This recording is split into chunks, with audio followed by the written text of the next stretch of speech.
Turn a blind eye to supersize and grow your business. I'm legally blind, so both my eyes are blind. Now, my left eye is much worse than my right eye. I do have a little vision in my right eye, but I love this idiom for a lot of reasons. Number one, it means to, and I'm going to talk about the meaning first and then the origin, because I think the origin is actually pretty cool. It means to ignore a situation or to ignore an issue or pretend it doesn't exist, usually intentionally. There's things outside of our view, out of our uh, knowledge and out of our awareness that we're not expected to deal with or know about. But there's also a lot of things that hit our vision, are in our view, are in our area of responsibility that we are expected to deal with and not just ignore. Seen this happen so many times in corporate America.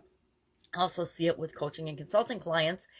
There's a big elephant in the room staring them right in the face in terms of a problem or a situation. And instead of dealing with it head on or just dealing with the part of the situation that's a problem, they put in systems and processes and procedures and rules for everyone in the organization. I saw it so much in human resource related problems because nobody wanted to hurt anybody's feelings. And so instead of saying, hey, you've been late 25 times in the last 2 months. This is totally unacceptable. We're going to deal with this with you one-on-one as a performance issue. What can we do to help you get up and get to work on time? They would put in blanket policies about attendance, timeliness, etc., and apply it to everybody. Well, when 99% of your population is doing the right thing, you don't make rules for 100% of the people when only 1% of the people are a challenge or a problem.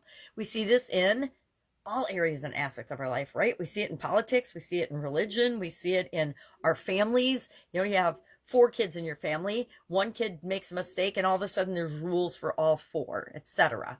So, love to know your experience with this particular type idiom, ignoring something or not dealing with it head on. This, to turn a blind eye, this idiom is actually from 1801 when a British admiral, I think it was an admiral, Admiral Horatio Nelson, was given an order. He was in the British Naval Command during the Napoleonic Wars. He was given an order by his commanding officer to cease fire and to disengage and to stop fighting. And he didn't agree with it, so he raised his telescope to his blind eye. In my case, my left eye was more blind for a lot of years, and looked out and said, I don't see a signal, let's keep fighting. And he did. And so that's where this idiom and expression actually came from, to turn a blind eye, because if he was blind in the eye, he looked through intentionally so that he wouldn't have to follow an order that he didn't agree with. Now, how often, and I think about this one, and maybe this is why this one hits home to me personally, because I am legally blind, but also because I used to get in trouble in corporate America all the time because I wouldn't turn a blind eye. I wouldn't act like something was okay when it wasn't okay. Both from a management perspective, when managers were behaving in ways that were inappropriate, as well as, when we were expecting people to do things that we weren't doing, setting a bad example, etc., as well as things that happen in regulatory situations or legal situations or ethical and moral situations. It's easier, it's always easier just to pretend that something isn't going on or that you don't see it or that it's none of your business or it's not your problem.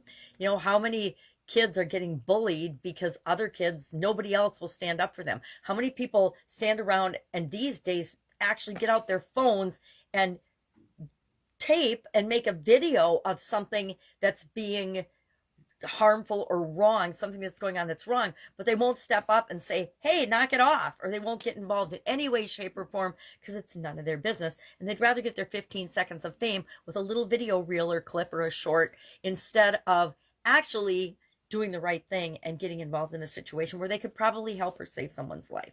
Maybe I'm being dramatic. I have a tendency to do that once in a while.